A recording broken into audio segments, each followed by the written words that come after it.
buenos días, buenas tardes, buenas noches, depende del horario en el que nos estén. Lo mismo de siempre. Hola Lau, ¿cómo va? ¿Cómo va? Yo te lo estoy achicando, no sé si es la forma más feliz de achicarla. Salasa. Acá estamos, otro programa reinventados, actualidad a pleno. Otro programa que no sabemos si le pegamos a la actualidad o la actualidad nos pega a nosotras. Nosotros le damos batalla, le damos batalla le damos batalla. Bueno, otra semana de muchas novedades que se suceden minuto a minuto, como siempre aclaramos, estamos grabando martes, salimos el viernes, no sabemos dónde vamos qué va a estar pasar el viernes, claro. ¿sí? Si vamos a estar otra vez encerradas en el Zoom, no se sabe nada, más incertidumbre, así estamos, no tenemos mucho más plan.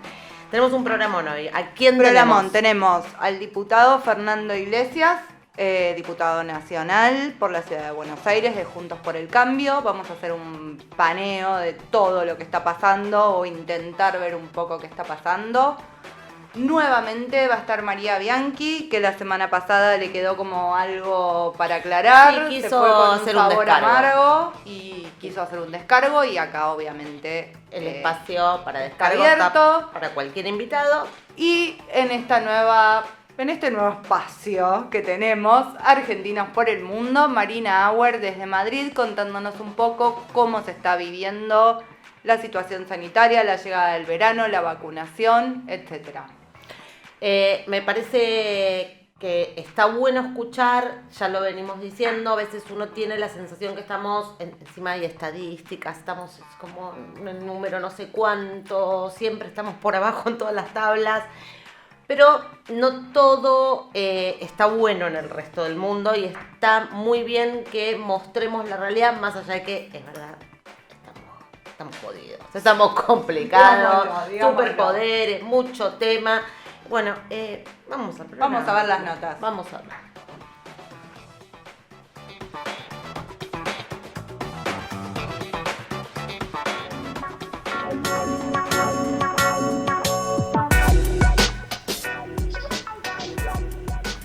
Ahora sí estamos con Fernando Iglesias. Fernando es diputado nacional por la Ciudad Autónoma de Buenos Aires, de Juntos por el Cambio, es periodista, es escritor.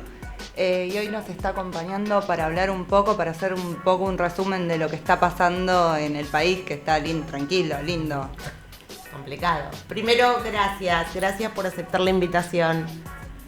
Gracias a ustedes por invitarme y bueno, veamos si podemos decir algo de interesante, esperemos. Siempre hay algo interesante, como para arrancar, a ver, esto que un poco decía Maru, nosotros siempre hacemos el recordatorio de que estamos grabando el martes, el programa sale el viernes, básicamente porque estamos en un país donde la fotografía cambia minuto a minuto, ¿sí? Pero estamos en una semana compleja, una semana con, en principio, la sensación de que el viernes podríamos volver atrás en términos de fases, no se sabe si a la 1, a la 2 o a cuál, el tema de las carnes, el cierre de las exportaciones, el tema de la ley de pandemia, muchas cosas en danza. ¿Cómo describís vos la situación hoy, no? O sea, ¿cuál podría ser una descripción de Fernando Iglesias de la situación actual del país? Dramática, me parece que hay una palabra que la resume, que es eso, es una situación dramática que combina una situación sanitaria pésima, un gobierno que manejó pésimamente todo y sobre todo el tema de las vacunas, que es la única solución real, concreta, que tienen hoy los países para salir adelante, para reactivarse y para garantizar la salud. Una situación dramática en lo sanitario, una situación dramática en lo económico, donde los perjuicios que ha sufrido la economía argentina duplican la media de Latinoamérica, justamente por este pésimo manejo, tanto del aspecto sanitario como del económico, y dramático en otros aspectos, ¿no? La educación, un año cerradas las escuelas, sigue esta locura en la provincia de Buenos Aires, también el tema de la seguridad, que está explotando realmente, es una situación de inseguridad generalizada cada vez más grave. con cada vez mayor cantidad de delitos. Me parece que la situación es dramática y la Argentina está en una de las peores situaciones, ¿no? No ha explotado todo porque el peronismo está en el gobierno, pero si estuviera el peronismo en la oposición ya hubiera hecho explotar todo. Recordamos que el argentinazo entre comillas, del 2001 contra De la Rúa fue con 38% de pobreza y hoy estamos en el 45%. Bien, dramático el escenario. Hay un tema que es, de hecho, ustedes como oposición, este fin de semana, a través de redes y demás, han hecho varias manifestaciones. Está el tema del avance sobre la justicia, ¿no? La pregunta, sin caer en títulos o en titulares, si querés, que muchas veces se usan, ¿realmente crees que está en riesgo la democracia? O sea, quedan 2 años. No te quepa ninguna duda que este gobierno, este sector político, es capaz de ir hacia cualquier lado. Mirá, yo te puedo dar un caso muy pequeñito, muy personal, simplemente te puede parecer anecdótico, pero creo que no lo es. Yo he recibido en el último mes todo tipo de agresiones. Para empezar, hace muy poco recibí la primera denuncia penal que tengo en mi vida. Acabo de cumplir 64 años, primera denuncia penal, ¿no? por un enriquecimiento ilícito presentado por el diputado Tailade, que lleva presentado 70 denuncias, no ganó ninguna, y que me acusa de un patrimonio que, según su propia declaración, es el equivalente a alrededor de $80.000 a los 64 años.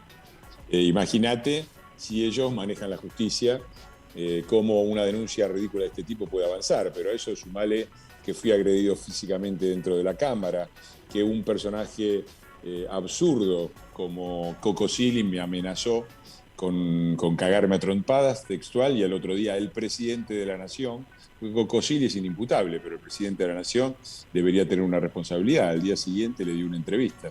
Y no quepa ninguna duda de que van a ir por la justicia, no solamente para consagrar la impunidad de Cristina, sino también para perseguir a la oposición y al periodismo independiente, y también a los ciudadanos. Piensen lo que sería fiscales persiguiendo empresas y funcionarios pidiendo retornos por abajo. Imagínense lo que sería para todo el vasto entramado y todos los derechos ciudadanos conculcados si la justicia está en manos de un procurador designado con mayoría simple por este gobierno, que ya ha demostrado que no tiene absolutamente ningún límite y ningún reparo para avanzar en contra de aquellos a los que considera sus enemigos. Bueno, Rafecas, que era el candidato, ayer dijo públicamente que él de esa manera no accedería al cargo. Sí, me parece que es un buen punto el que mostrás. Porque Rafecas, recordemos, es el juez que mientras era juez le decía a la defensa de Amado Boudou cómo tenía que conducir el proceso. Es el juez que archivó casi sin leer la denuncia de Nisman. Digo, no es que es una Carmelita descalza. Y sin embargo, hasta Rafecas considera que esto es inaceptable, porque está claro, si con mayoría simple el Poder Ejecutivo, cualquier Poder Ejecutivo, puede sacar al fiscal, puede sacarlo de sus funciones, destituirlo, el fiscal está directamente a merced del poder político y por lo tanto o acepta ser utilizado como procurador y jefe de todos los fiscales para perseguir a la oposición y para sancionar la impunidad absoluta de quienes están en el gobierno, o se lo saca del cargo. Así que imagínate el nivel de presión que existiría si ellos lograran hacer avanzar esta ley, que va en contra de una vieja tradición jurídica argentina. La justicia argentina es lo que es, sobre todo porque desde 1983 el peronismo tiene mayoría en el Senado, que es el órgano más importante desde el punto de vista político en la designación de jueces. Pero imagínate lo que sería si además la tradición que hace que cuando se designan cargos de esta importancia se necesiten 2/3, es decir, un acuerdo con la oposición. Imagínate si esto lo quitan y el partido en el poder puede designar cualquier tipo de fiscal a cargo. Bueno, la verdad es que no me extrañaría verlo ahí a Zanini o a Parrilli o a alguno de estas personas a los cuales Cristina, en un audio que se viralizó, les decía que había que salir a apretar jueces. Sí, directamente llevarse puesto un poder. Directamente es eso. Ahora, Rafecas, por lo pronto, siempre se ha manifestado que era como el candidato de Alberto. En esta cuestión de doble comando y demás, que Rafecas de alguna manera declare esto, ¿no implicaría por ahí que en realidad el que podría ser candidato es un candidato del núcleo más duro, sí, del kirchnerismo? No, me parece que lo que indica es que claramente esta es otra victoria de Cristina y el kirchnerismo sobre Alberto, es otra derrota de los que decían que Alberto iba a ser el conciliador y el moderador, el que iba a contener a Cristina, y otra demostración que los agoreros y apocalípticos, perdón, estoy con un problema acá con la cámara que se mueve. Otra demostración de que los agoreros y apocalípticos que no entendemos nada de nada, volvimos a tener razón, ¿no? Siempre nos acusan de no entender lo que está pasando, de ser extremistas, y después, lamentablemente, la realidad de este gobierno nos vuelve a dar sistemáticamente la razón, ¿no? Acá la que manda es Cristina y gobiernan los más extremistas, con la colaboración de Alberto, que es exactamente lo mismo. Él lo dijo en la campaña: yo soy Cristina. Bien, la ley pandemia, lo que quiere votar. La ley pandemia es una ley con la excusa de la pandemia. Es una ley de superpoderes que concentra decisiones que corresponden al poder legislativo y a los poderes provinciales en manos del Ejecutivo. Es una ley de acumulación del poder público, es la suma del poder público, y no es raro, porque la frase suma del poder público en la Argentina tiene un antecedente histórico que es uno de los primeros en el mundo en ese sentido, que es Juan Manuel de Rosas. No parece raro que un gobierno cuyo gobernador de la provincia más importante, Buenos Aires, Kicillof, empezó su mandato poniendo el cuadro de Juan Manuel de Rosas en su despacho, termine pidiendo la suma del poder público. Y por supuesto nosotros no lo vamos a acompañar, porque esto es lo que se esconde detrás del supuesto federalismo del peronismo y en particular de este gobierno, ¿no? Un sistema unitario en el que se doblega a los gobernadores, se les da la educación, se les da la salud y las cargas, ¿no? Tienen que pagar las provincias, pero las órdenes se dan desde un gobierno central. Un gobierno central que además maneja a los gobernadores con la caja, mientras que nosotros directamente los fondos de coparticipación se entregaban automáticamente sin importar si eran provincias opositoras, si eran provincias oficialistas, porque en todas las provincias habitan argentinos y es la obligación del gobierno central hacer eso, cosa que por supuesto no hace este gobierno. Fernando, ¿cómo ves un poco el escenario de cara a las legislativas, ¿no? Entendiendo que está complicado, o sea, hay aspectos, si querés, desde los medios, periodistas que por ahí defendían en forma acérrima al kirchnerismo, en estos días han hecho declaraciones diferentes. Caso Brancatelli, caso Jorge Rial con lo de la vacunación. Y con una oposición que todavía, no se termina de organizar, o por lo pronto esto es lo que se parece. ¿Cómo lo ves? Porque en principio pareciera que están atentando desde el oficialismo contra los resultados ellos mismos. ¿Tenés esa perspectiva o tenés esa sensación? No tengo esa sensación. Me parece que lo de Brancatelli y lo de Rial es una clara movida de Cristina contra Alberto, forma parte de limarle su poder político. Es lo mismo que han hecho con Guzmán, que sale de gira con el presidente Fernández por toda Europa a buscar un apoyo para un acuerdo con el FMI, mientras de acá permanentemente han tratado desde los senadores, que son manejados por Cristina, de limar toda posibilidad de acuerdo y de decir que no estaban, de ninguna manera eran favorables a eso. Así que me parece que no es esto una casualidad, ni muchísimo menos. Y no me parece uno tendería a pensar eso, ¿no? Que todo lo que está haciendo este gobierno va a terminar en una enorme derrota electoral, ¿no?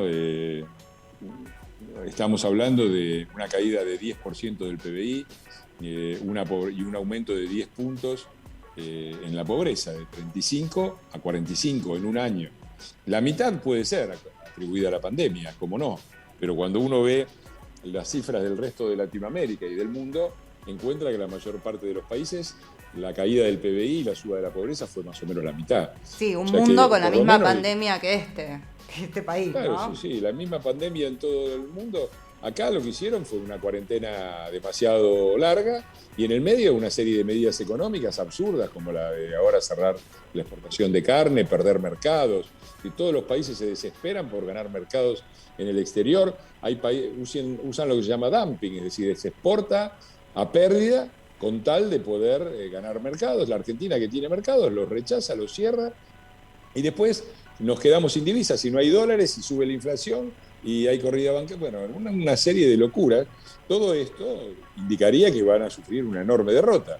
Pero la verdad es que uno no sabe, porque yo tampoco me esperaba el resultado de las PASO y no me esperaba que el 48% de los argentinos votara por una fórmula, por un gobierno, por el cuarto gobierno kirchnerista, después de 3 años, de 3 gobiernos fracasados, en una situación prácticamente ideal, 12 años, es decir, continuidad, manejo de ambas cámaras legislativas con mayorías propias, y la mejor situación, la soja estaba arriba de los 600, volvió a estar arriba de los 600, y a pesar de eso, entregaron un país devastado.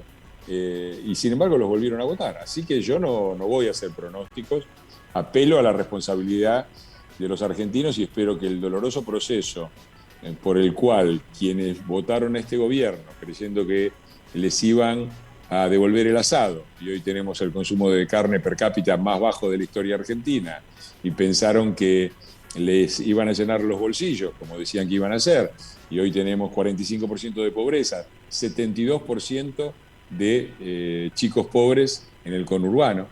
Yo espero que esta enorme experiencia tan dolorosa sirva por lo menos para que ese sector intermedio de la sociedad, que termina siendo el decisivo, recapacite y se dé cuenta de la diferencia entre votar un gobierno bueno, malo, regular, con errores, sin errores, y votar una mafia, que es lo que tenemos hoy en el poder.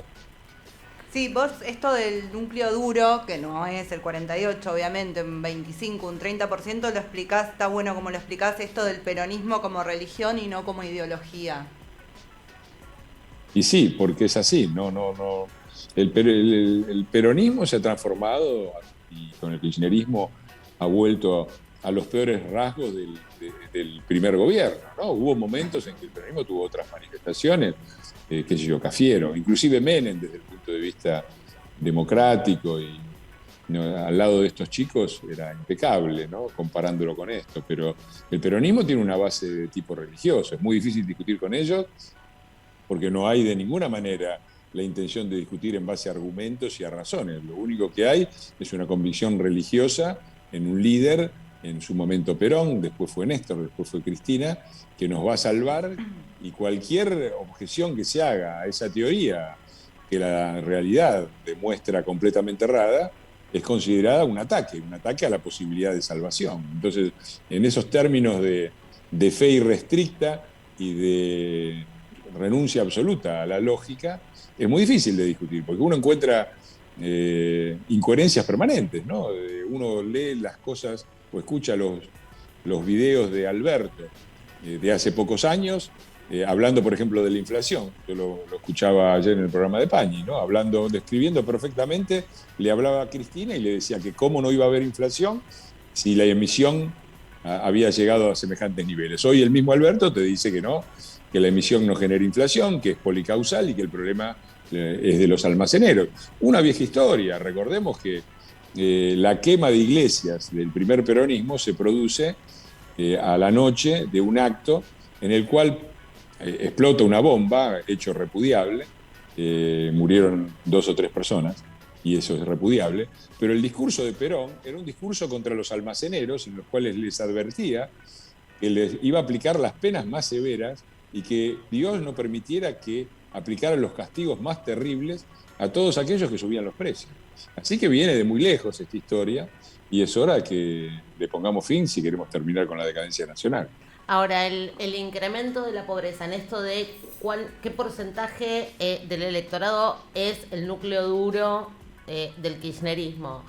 Este incremento de la pobreza, ¿no? Y de los planes y demás, ¿no sube también, o sea, no impacta también en esto de el electorado que no termina de ver cuál es, en realidad, cuál podría ser la salida, entendiendo que no es solo, o sea, está claro que no es solo la pandemia lo que nos está pasando? Bueno, esa es la gran pregunta. Esa es la gran pregunta a la que yo no me atrevo a hacer un pronóstico, no me atrevo a contestarla, al menos en términos taxativos. La verdad es que el peronismo gobierna y gobierna siempre en los lugares donde peor gobierna. Si vos te fijás cuáles son los núcleos de poder, son 3 núcleos geográficamente bien determinados.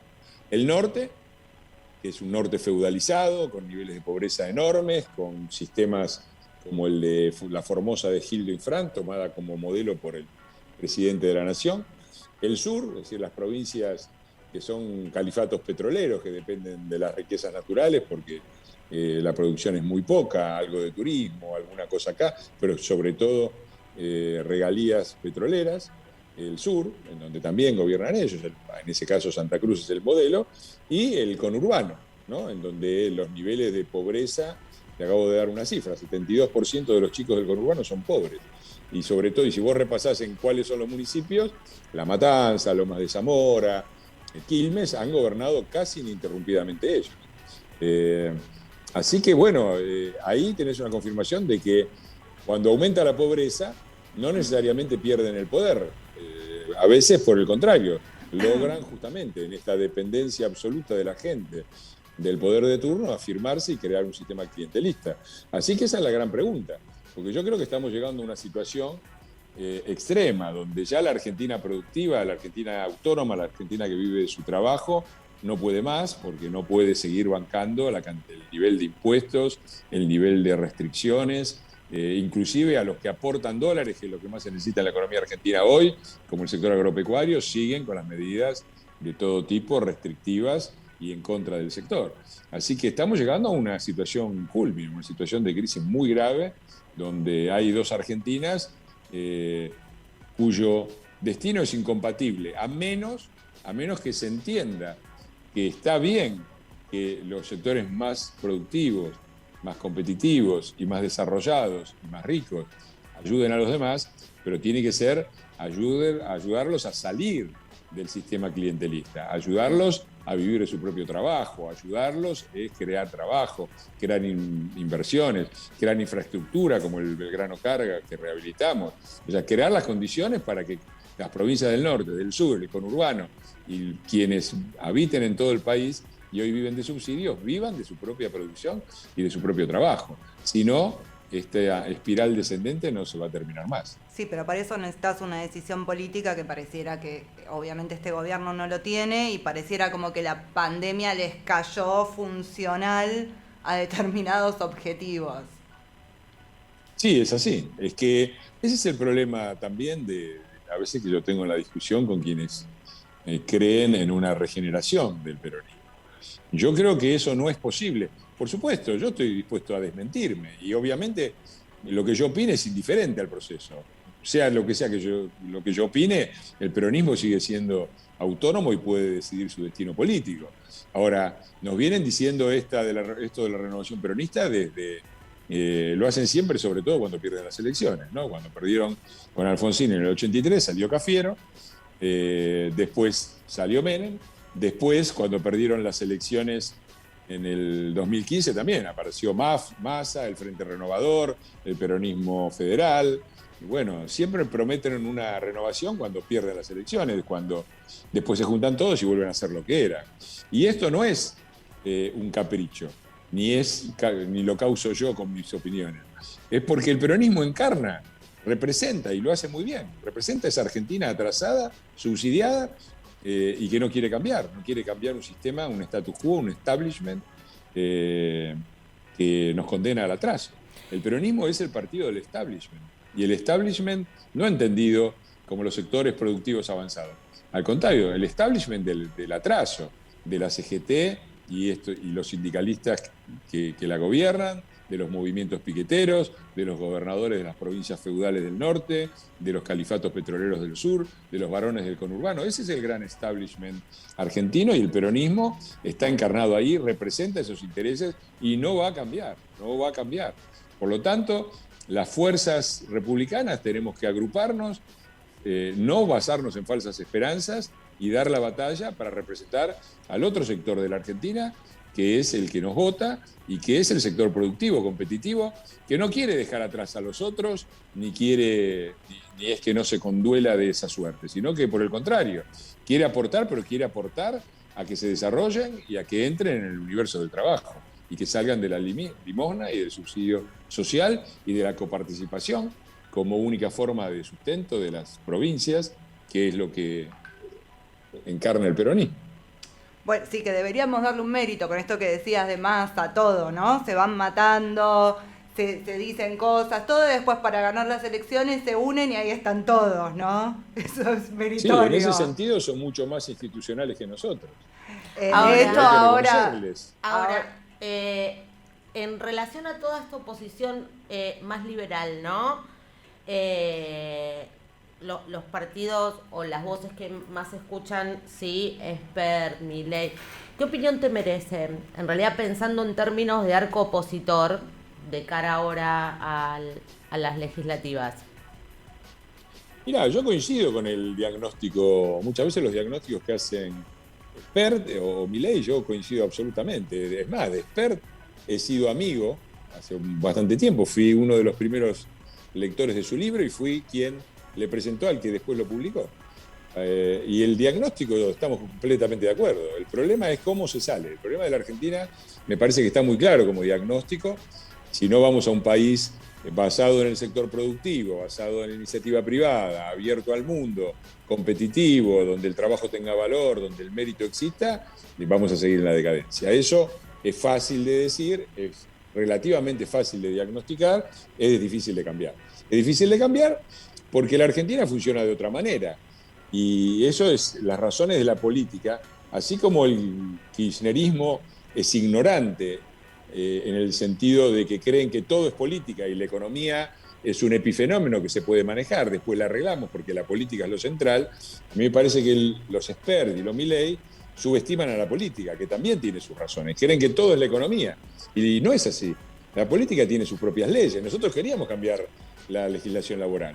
Ahora, para cambiar la legislación laboral tenés que tener el voto del Senado, si no, no podés. No se puede hacer por decreto, ¿no? Y si lo haces por decreto, te meten un amparo, un juez le da la razón, porque tienen razón, y se acabó la reforma laboral. Así que tenés que por el Senado. El Senado tiene mayoría peronista.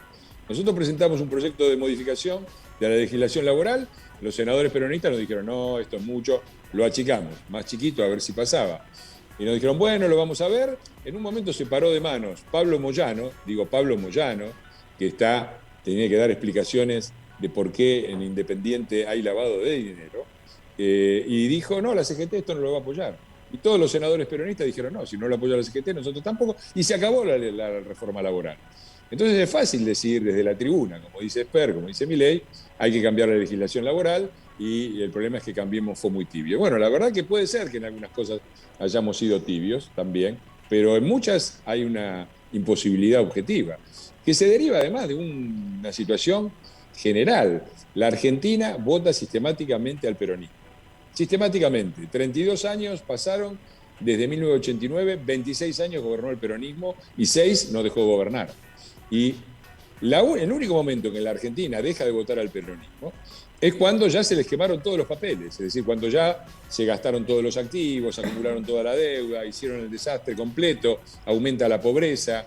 Bueno, ahí, cuando se había terminado la convertibilidad, ahí dijeron, bueno, a ver qué haces vos de la Rúa. Y cuando el kirchnerismo también había implosionado, le pasaron la pelota a Macri. Y no es que le pasaron la pelota, además, porque cuando el peronismo gobierna con todo el poder. Gobierna manejando las dos cámaras, la CGT, los piqueteros, casi todos los gobernadores gobiernan con todo el poder. A Macri y a De la Rúa les pasaron el Ejecutivo. Nosotros gobernamos con minoría en las dos cámaras, con los piqueteros, los sindicatos, los gobernadores, todo en contra. Y el Club del Helicóptero tratando de voltearnos. Y en 4 años, además, después se nos piden milagros. Entonces yo no digo que ni De la Rúa ni Macri hayan sido perfectos. Claramente hay una enorme diferencia entre el fracaso de la Rúa y el fracaso parcial de Macri. Es cierto, no reelegimos, también es cierto que por primera vez en 90 años terminamos un mandato, y me parece que en general, sacando la economía de bolsillo, que es un elemento muy importante, decisivo, el gobierno fue un éxito en muchísimos sectores, ¿no? Infraestructura, energía, lucha contra el narco, respeto de las instituciones, relaciones internacionales. Y sin embargo, decidieron que era mejor volver al peronismo y a Cristina y Alberto. Bueno, acá estamos, quizás en el 2011, el 2021 y el 2023 el pueblo argentino decida de otra manera. Bien, sí, todavía la economía de bolsillo sigue siendo la que te da vuelta a la urna, y eso, como que sigamos así con tan poca educación y cada vez fomentando que haya menos educación, va a seguir siendo la que defina la urna. Bueno, yo espero que no, y creo que sí es así. La crisis de economía de bolsillo, digo, ¿qué quiero decir con economía de bolsillo? Quiero decir que nosotros tuvimos que corregir a la fuerza toda la macroeconomía, heredamos déficit de todo tipo y entregamos el país con equilibrio, lo que ellos llamaban tierra arrasada. La Argentina vivió un año de la tierra arrasada que dejamos nosotros, porque prácticamente no habíamos emitido, porque entregamos prácticamente el país en equilibrio fiscal, con superávit energético, con superávit comercial, con tarifas que cubrían la mayor parte del costo de la energía. Ahora, todo eso en un año se lo comieron, se borró, y otra vez estamos con todos los semáforos en rojo. Pero nuestra economía de bolsillo se resintió, está claro. Si vos tenés que subir las tarifas y tenés que actualizar el valor del dólar que te lo dieron atrasado, y bueno, está claro que la economía de bolsillo se resintió y los 2 últimos años fueron duros. Pero fueron duros mucho menos de lo que estamos pasando ahora. Yo espero que la gente tome eso en consideración, porque nosotros se nos acusa de un gran fracaso, porque la pobreza subió de 31 y algo por ciento, que ellos nos habían dejado, al 35%, 4 puntos en 4 años. Ellos la subieron 10 puntos en un año, de los cuales 5 son inoperancia completa del gobierno. Vamos a darle 5 a la pandemia, la otra mitad. Entonces yo espero que la gente tome en consideración esto. Ahora, si lo van a hacer o no, eso no te lo sabría decir. No, que además ahora son cosas que en definitiva tenés que hacer, porque si no después saltan lo de las tarifas, que de hecho Guzmán lo estaba pidiendo.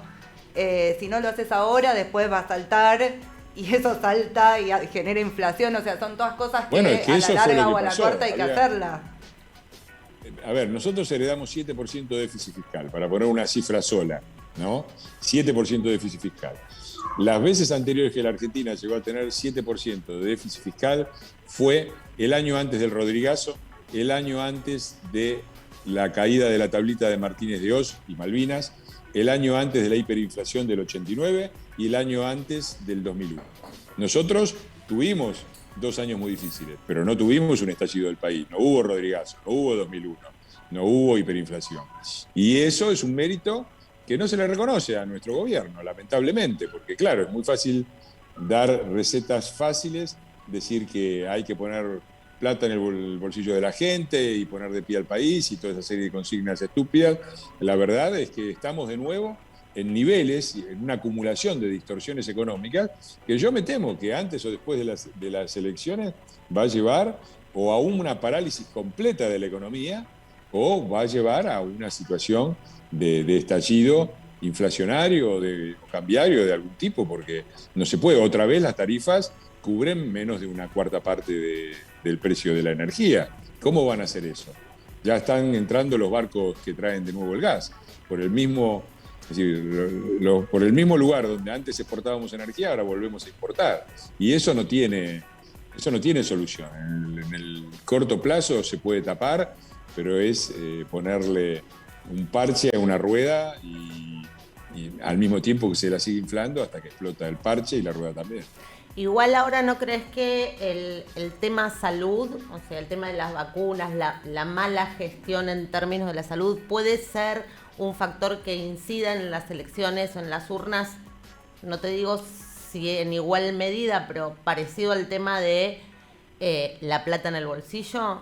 Tema de la Bueno, debería. Estamos hablando de 70.000 muertos. 70.000 muertos. ¿Tomamos dimensión de lo que estamos hablando?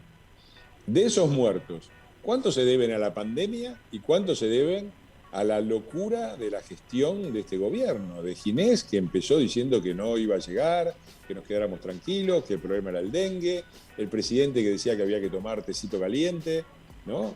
Y eso para la primera etapa, donde había que todos los países razonables testearon, aislaron, trabajaron, nosotros no hicimos nada. Y después vinieron las vacunas. Ellos tuvieron un penal sin arquero y la tiraron afuera. Por el penal sin arquero era que la Argentina tenía prioridad para 13 millones de vacunas Pfizer, que son la mejor vacuna que hay a disposición en el mercado, la más testeada por lo menos. Y tuvimos la oferta de la Organización Mundial de la Salud de darnos vacunas para mitad de la población. Sumá 13 millones a mitad de la población, estamos hablando de 35 millones de vacunas, y les dijeron que no. Es decir, si hubieran hecho eso, ¿cuántos menos de los argentinos, de los 70.000 argentinos que murieron, hubieran muerto? ¿Cuántos son responsabilidad de la pandemia y cuántas son responsabilidad del gobierno? Bueno, es una cuenta interesante para hacer. Y lo hicieron, además, es interesante saber por qué lo hicieron. Lo hicieron porque tenían un acuerdo cerrado con Sigman, que es su empresario amigo, no hace falta que aclare qué quiere decir esto, y era la pata interna. Las vacunas de Pfizer llegaban directamente de Estados Unidos, sin vaso, sin agua, sin ningún tipo de lubricante que facilitara la operación. Lo mismo la Organización Mundial de la Salud. Pero si tenés un empresario amigo que las produce acá o que interviene en el proceso acá, ahí tenés donde arreglar algo, ¿no?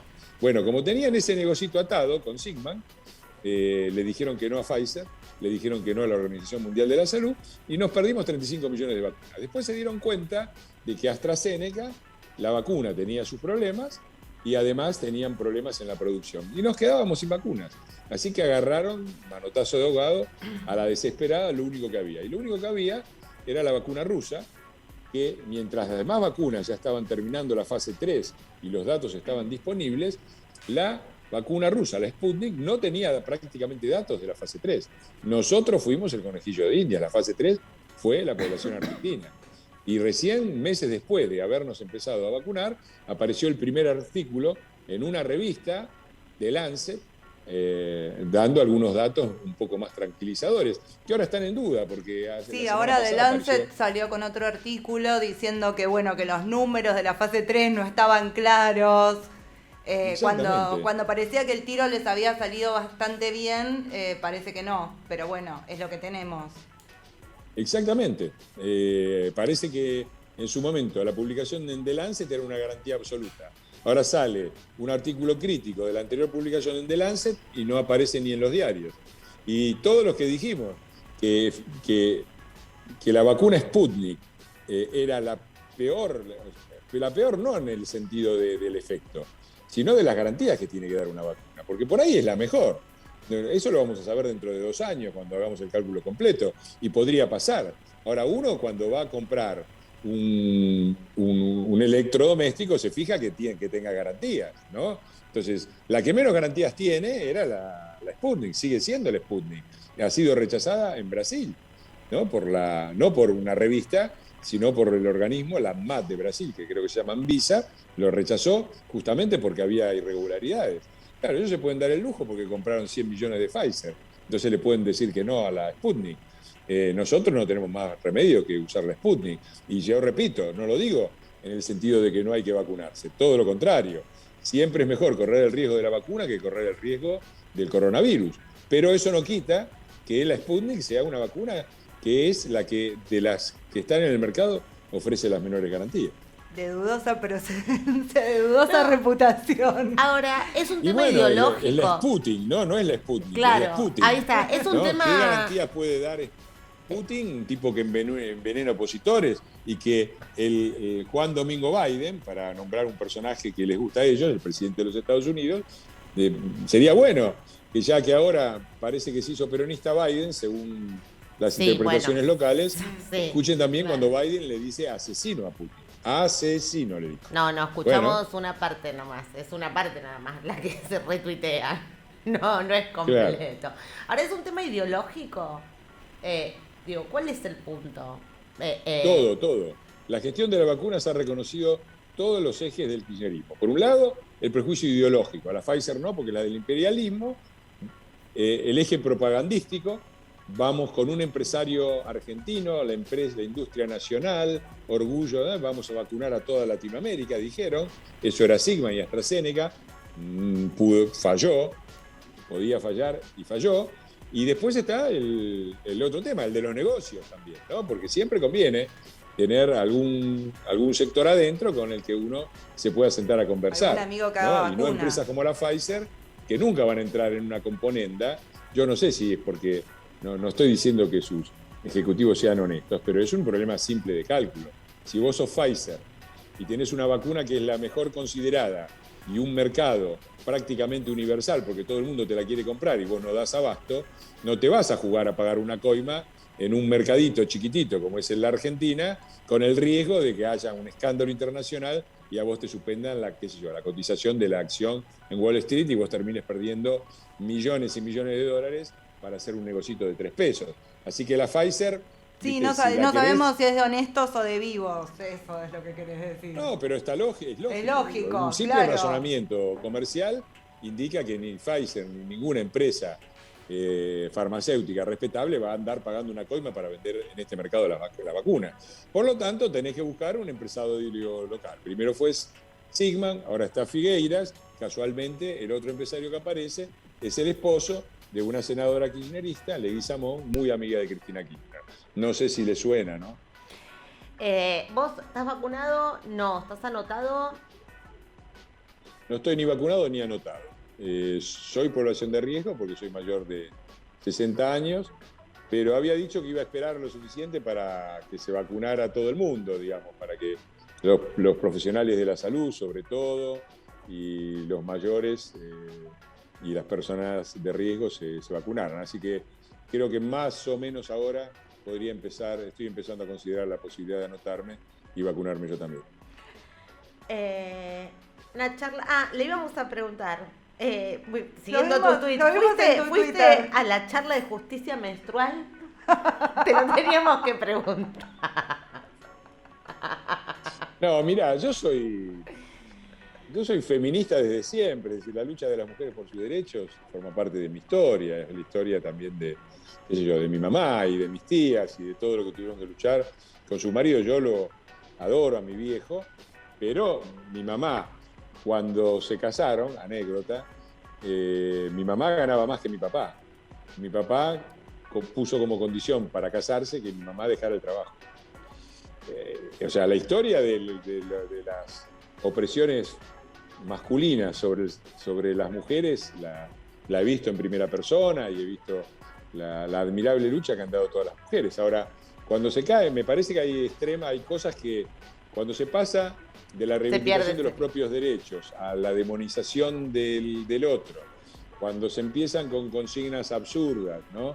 Cuando se pierde la dimensión de las cosas. Digo, hoy, ¿cuál es uno de los principales problemas que tienen las mujeres en la Argentina?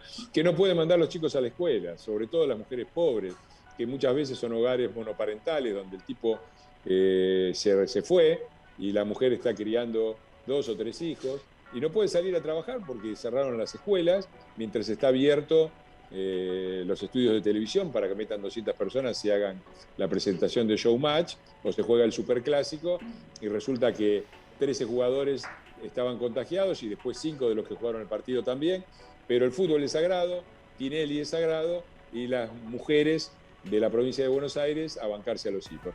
La verdad que en el medio de esto, todo esto de hablar con la E y la copa menstrual y todo eso me parece que no deja. Esto que estábamos diciendo era con presupuesto de municipios, del Ministerio de Economía, ¿no? Como si sobrara presupuesto para determinadas cosas. Además está clarísimo que no baja la tasa de femicidios, que es todo un problema de verdad y que frente a este tipo de reclamos, esto que decías vos, por ejemplo, las mujeres complicadas hoy cuando tienen que salir a laburar, no hay voces que se levantan. Creo que hay una escala de valores que está como tanto desordenada en nuestro país. El femicidio no baja porque no baja la delincuencia.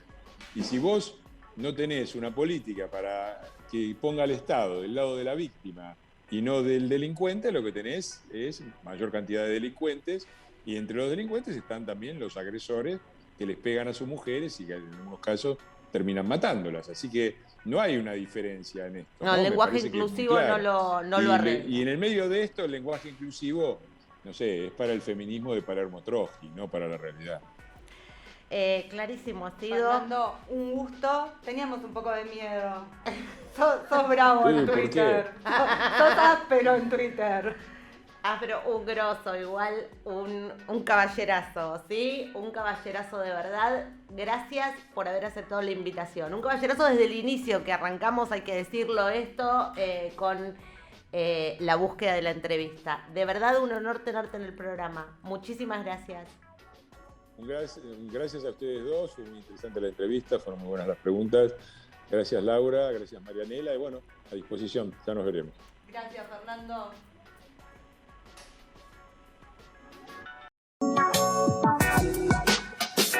Estamos una vez más con nuestra amiga María Bianchi, representante de Republicanos Unidos por Cava. Mary estuvo el programa pasado ocupando mi silla, se lo voy a echar en cara toda la vida.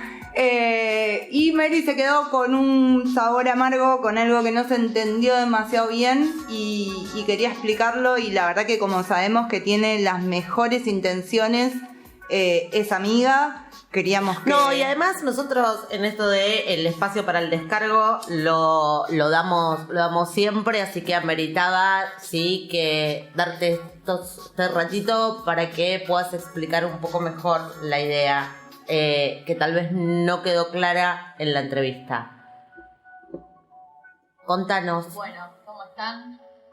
Bueno, ¿cómo están, chicas? Muchas gracias por este espacio para que dejar un par de conceptos claros con respecto a lo que dije la semana pasada, que era el tema de la ocupación de camas y el costo que tienen los casos que atiende el sistema de salud de Cava con respecto a la gente que no es residente. ¿Sí? Yo dije que Cava no me quiero embordar con lo que ya dije, pero les hice un par de números como para que tengan en cuenta, la gente tenga en cuenta de lo que hablo cuando hablo de que Cava puede ser solidaria con la provincia de Buenos Aires y con otros distritos, pero que tiene que cuidar sus recursos que son limitados. ¿Sí? En este momento el sistema de salud de Cava registra a la fecha un total de casos acumulados positivos de COVID de más de 650.000 casos desde lo que va de la pandemia. Recordemos que este número es casos positivos, o sea, no podría decirles el total de hisopados para que este sea el número de los positivos. Calculen que vale 2.500 pesos un test, le sale al sistema de salud.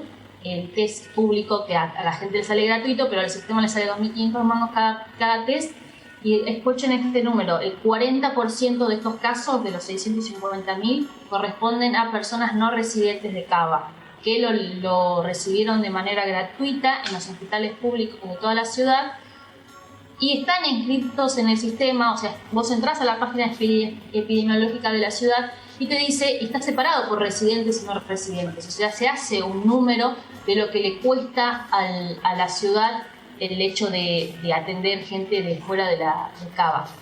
Los hisopados, bueno, pueden sobrar test, hisopamos a todo el mundo, fantástico. El tema de las camas, que fue la discusión de la semana pasada, que yo dije que la prioridad tiene que ser para los residentes. Hoy tenemos, hablando con médicos de dos hospitales de esta ciudad, tenemos el 80% de las camas de terapia intensiva ocupadas. O sea, el 80% de todas las camas de terapia intensiva disponibles para Cava están ocupadas. De ese 80%, en el Ramos Mejía, el 67% de toda la ocupación del Ramos es de personas no residentes de Cava. Y en el Fernández es del 38%. Estos números son al 15 de mayo. A eso me refería con la semana pasada. no digo que no tenemos que atender a los bonaerenses y a otras personas, pero hoy pasa que hay porteños que están horas en una ambulancia buscando un lugar donde atenderse o teniendo que ir a hospitales de la periferia, hospitales de la provincia, porque los hospitales porteños no hay lugar, ¿sí? Y no hay lugar porque, como les estoy explicando, se están ocupando las camas con personas que no son residentes y no tienen la prioridad los residentes. Entonces quería dejar en claro eso para que no parezca que uno está siendo, ¿cómo te puedo decir?, no sensible con esta situación, que lo sé que es muy delicada, pero bueno, yo defiendo los recursos de la ciudad y, por supuesto, que los residentes, los porteños, los que viven en Cava, los que tienen, o los que son, pueden ser titulares de empresas o autónomos que tributan en Cava, que tengan prioridad para ser atendidos en los hospitales, porque todos esos recursos son de los porteños, ¿sí? La provincia de Buenos Aires no está aportando nada al sistema de salud porteño y Nación no está aportando más que decir la palabra mágica que es AMBA, y AMBA, con la palabra mágica AMBA, mete a todos en la misma bolsa. Voy a hacer un pequeño observación de lo que es AMBA. El AMBA ocupa toda Cava y 40 municipios de PBA. El AMBA son más de 13.000 kilómetros cuadrados y es el área más densamente poblada del país. O sea, en verdad, el AMBA, aparte de ser el área metropolitana, digamos, es el área más densamente poblada del país. De esos 13.000 kilómetros cuadrados, tiene más o menos alrededor de 12 millones de personas habitan el AMBA, y de esos 12 millones, 3 millones corresponden a Cava, ¿sí? O sea, hay 9 millones de personas del AMBA que corresponden a provincia de Buenos Aires, y el límite del AMBA va de Campana a La Plata y desde el Río a la ruta nacional, la ruta provincial 6. O sea que es, aparte, más del conurbano, es también un poco más para adentro de la provincia. No, bueno, creo que con eso... Algunos intendentes del conurbano también estaban pidiendo exactamente lo mismo, o sea que no sea todo lo mismo, que el AMBA no sea todo lo mismo, porque de hecho no lo es. Cada municipio o ciudad autónoma de Buenos Aires están en condiciones diferentes para tomar diferentes decisiones. No, y de hecho, bueno hablando la semana pasada, después de tu entrevista, hablando con Emiliano en Chile... Le cierro una cosa. El AMBA empieza a ser la palabra mágica del gobierno para unir dos provincias, que en este caso son Ciudad de Buenos Aires y PBA, que son dos distritos totalmente independientes, ¿sí? Lo que están por hacer, lo que va a pasar hoy a la tarde, que es el proyecto del superpoder, es sacarle autonomías a los distritos. Sacar la autonomía a Cava, sacar la autonomía a la provincia de Buenos Aires, sacar la autonomía a todas las provincias. Entonces van a hacer un gran, llámese AMBA, llámese sí. No sé, región patagónica, va por 5 provincias, y van a empezar a querer gobernar por sectores territoriales, y van a dejar de tener en cuenta los límites políticos que tiene el mapa, ¿no? Las jurisdicciones. Bueno, este es un tema que veremos cómo queda, pero me parece que valió la aclaración, quedó clara la postura. Nada, siempre las puertas abiertas para cualquiera de los invitados. Mary, además, como bien dijo Maru, ya a esta altura es amiga de Reinventados. Un placer volver a tenerte, gracias, Mary. Bueno, chicas, muchas gracias. Que siga el programa, que son buenísimos estos programas, así que después me lo pasan para que yo lo suba a mis redes, ¿dale? Dale, Mary, muchas gracias. Besotes, gracias. Beso.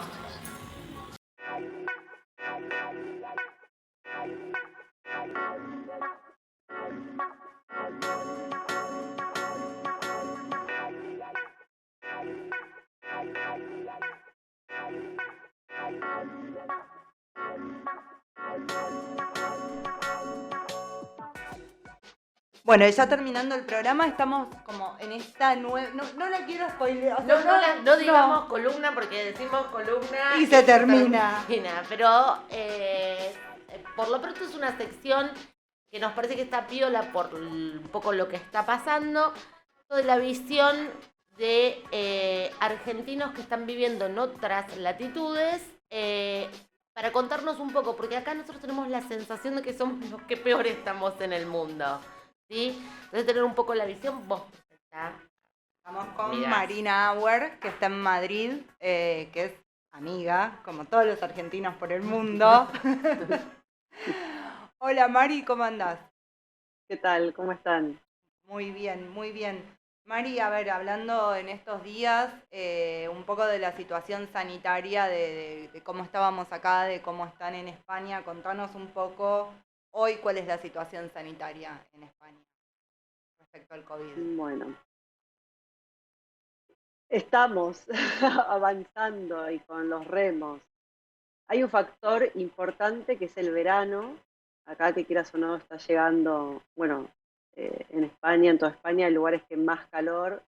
Yo estoy en Madrid, más o menos la temperatura en 25 grados, si quieras o no, eso ayuda un montón a que la gente se junte fuera, que se vea menos en sus casas. Y bueno, y aparte, a la par de eso, va también un poco la vacunación, que no vamos a rayos luz, pero bueno, un poco quieras o no, sobre todo los mayores, que aquí en España son unos cuantos, se están vacunando. Así que bueno, eso es un factor importante el verano. ¿Tenés, Pero bueno, Marina, tenés así como sí. algún dato de porcentaje ya más o menos de la población Sí. que está vacunada? Sí. Mira, justo pasaron los datos hoy, un poco que estoy en el tema, que trabajo en un laboratorio farmacéutico, entonces me entero y hablo mucho con los médicos todos los días. Vamos un 32,3% vacunados en España. Pensá que es una población de 45 millones más o menos. Pero con 32% vacunados, pero no con toda la pauta, no con las 2 pautas, ¿vale? Solamente un 15% está vacunada con las 2 dosis, sería. Pasa que algunos ya habría que separar, bueno, ya es entrar mucho en detalle, pero algunos habría que separar que con la de Janssen, que es una dosis sola. Pero bueno, más o menos eso, casi un 16% con las 2 dosis, que la de Janssen, digo, es una dosis sola, no hace faltan 2. Pero bueno, y un 32, y pico están vacunados con una dosis. ¿Qué marcas, o sea que bueno, ¿qué marcas de vacunas están circulando? Son las que se están aplicando. Acá, bueno, la de Pfizer es la que más llega, la de Moderna en menos cantidad, la de Janssen también, bueno, la de AstraZeneca, que dio como, acá está como todavía viendo a ver qué pasa con la segunda dosis de AstraZeneca, porque en toda Europa decidieron no darla por el tema de los trombos, que se suscitó por todo este tiempo. Y entonces están viendo a ver a estas personas, a ver si le dan la segunda dosis o no, o si le dan otra vacuna o no. Y aparte, más allá de eso, que AstraZeneca tampoco cumplió con la contratación del envío de X cantidades de vacunas. No cumplió ninguna. Bueno, el único que Sí. más o menos está cumpliendo es Pfizer, el resto no está cumpliendo Justo con la acá entrega. no tendríamos. Escuchá, Marina, ¿cómo está el tema de las restricciones y de las clases, no? O sea, ¿cómo es el tema de, bueno, ya arrancan vacaciones, en breve vacaciones, ¿no? Sí, en julio.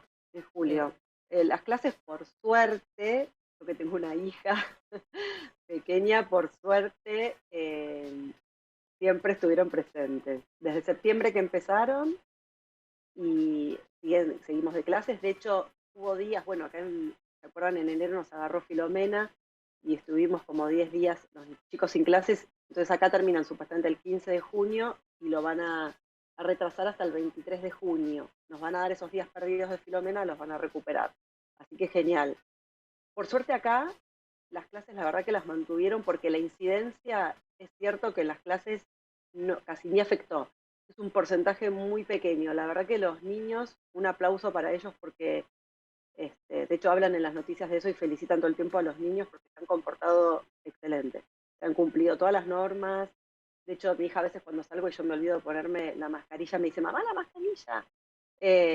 Como que están muy a rajatabla, se ponen gel todo el tiempo, yo los veo. Yo vivo en una urbanización también con niños y veo todo el tiempo que son como hasta más cuidadosos que nosotros. O sea, y tan pequeños, ¿no? O niños. Pero la verdad que en eso bastante bien. Las clases aparte las han dividido en grupos, o sea que no es que los tuvieron a los 30 juntos, sino los dividieron en grupos. Van todos los días, todas las semanas. ¿eh? ¿Van todos los días, toda la semana? Todos los días de la semana. Los del secundario no, los del secundario a partir creo de los 12, 13 años van tipo lunes, miércoles y viernes y los otros días hacen virtual, clases virtuales. Así.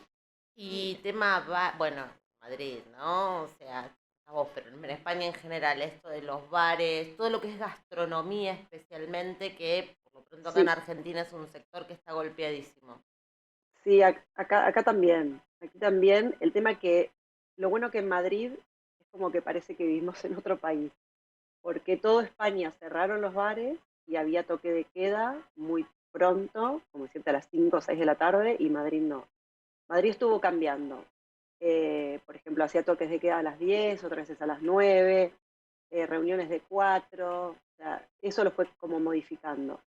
Lo único que hace Madrid y que se mantiene vigente hoy y que parece que le está funcionando es cerrar por municipio. O sea, cierra por municipio. Si, por ejemplo, ese municipio afecta, no sé, se ponen como un límite, más de 100 cada 100.000 habitantes, ese municipio lo cierran. Vos tenés que hacer todo ahí adentro, ¿no? El colegio, todo lo que sea, y te podés mover, pero solo por ahí adentro de ese municipio. Como Igual por que en ejemplo, Chile. sería Quilmes, no sé, cierran todo Quilmes o cierran todo Bernal, no te podés mover de ahí. Bien, esto parece Eso es, piola, evidentemente en Chile nos contaban, lo manejaban igual, mm, ¿no? Acá, bueno, sí. no es igual acá, Después, definitivamente. después el resto de provincias sí han cerrado perimetralmente, y es verdad que sí que se han cerrado los bares, restaurantes y bueno, centros comerciales y todo. Sí. ¿Y hoy están así? O sea, o están progresando en las fases hacia una apertura, si querés, eh, paulatina, o Sí, siguen una escalada. desescalada, sí, la verdad que sí, por suerte. Ahora con la entrada un poco del calor y con el avance de la vacunación lento, más o menos, se está abriendo. Ya en las otras provincias abrieron, ya de hecho se puede viajar dentro de España. Hay lugares que sí que es verdad que han recurrido a tribunales, porque ahí medio que se queda obsoleta la ley, ¿no? Como que acá, bueno, son todas provincias autónomas y el gobierno en algunas cosas no tiene como poder de decisión, entonces se lo dejó a los tribunales, y hay provincias que sí recurrieron a tribunales, como por ejemplo Baleares, y no me acuerdo si Valencia, y le dijeron que sí con el toque de queda. En el resto no hay toque de queda, pero así todo los bares terminan, o si tienen que cerrar, a las 11 de la noche o a las 12, depende de la comunidad o la provincia. Y el Sí. clima social, digo, frente a esto, como para ver también similitudes, o sea, la gente lo acepta bien, ¿cómo ves el clima social? Yo creo que están todos bastante cansados. O sea, se mira con esperanza, pero la gente está muy, muy cansada. De hecho, yo estoy escuchando a médicos decir que sobre todo la pandemia, no en adolescentes, sino en estos personas de 25 adultos, jóvenes adultos de 25 años para arriba, a 35, hay un gran ingreso en psiquiátricos y hay un buen consumo de ansiolíticos en esa franja de edad que ya se venía afectada con un paro juvenil importante. Imagínate que esto lo ve. Entonces, claro, más eso, y hay mucha como incertidumbre de lo que va a pasar, aunque estoy escuchando en algunos medios que sí que están diciendo que está como mejorando muy despacito la economía, pero que hay como descontento generalizado, como que no termina de cuajar. Yo creo que estamos todos un poco bastante cansados. Y eso, y encima que es verdad que los medios están a tope y te dan la información al minuto, pero es agotador a veces, porque dicen que llega la vacuna, que no llega, que hay rotura, que no hay rotura de stock, que viene, que va, no sé, bueno, nada, cosas. Pero sí, yo creo que hay un malestar, y creo que más que nada también nos estamos, por lo menos los que trabajamos en la parte de sanidad, y con los sanitarios, nos estamos todavía preparando para agarrar el post, ¿no? Que va a ser como muy traumático, tanto no sé, en lo que es emocional de las personas y fisiológico, porque se habla de, bueno, yo que estoy más en el tema de trombosis, se habla mucho de eso, de que va a haber muchos infartos, muchos ictus, muchos problemas neurológicos, o sea, a corta o larga estancia, pero Como, Mari, sí, como se habla mucho de efecto eso. post-COVID, digo, de gente que tuvo COVID o como efecto secundario de haber pasado por todo este momento traumático. Ujú. Bueno, las dos cosas, efecto un poco por el lado del que tuvo COVID, se habla de que van a tener consecuencias a largo o corto plazo con respecto a la salud, depende de los factores de riesgo de la persona, y también el que no tuvo COVID, efecto traumático, por decirlo de alguna forma, postraumático, emocional, sí, o sea que va a haber de los dos. Bueno, Bien. clarísima, Mari. No están mucho mejor que acá. Lo bueno es que les está llegando el verano, que están en Europa. Claro. O sea, miremos el lado positivo y que siempre se van a recuperar un poco más rápido que acá. Pero bueno, fuiste muy clara. Absolutamente. ¿Sí? Muchísimas. Vamos Bueno. a dar redes y ya nos vamos todos. Nos vamos con eso. Nos vamos claro. todos. @reinventados, ok. Facebook, Twitter, Instagram. ¿Cómo estamos con Twitter, Estamos Laura? como locas, ¿sabes? Se me pasó volando el programa hoy. Sí, se se me pasó pasó rápido. volando. Plan Vivo, ¿sí? planvivo.com para ver el programa por streaming TV en el horario central. Plan Vivo en YouTube para también ver el estreno en el horario central. Y todo. En Facebook, por todos lados. Por todos lados. Twitter, sí, síganos porque arde nuestro Twitter. Bueno, Mari, muchísimas gracias. Bueno, muchas gracias. Gracias a ustedes por invitarme. Y espero que estén bien allá. Así que voy leyendo las noticias, pero bueno, fuerza, mucha fuerza. gracias Mari. Bueno, buena semana. Gracias, igualmente.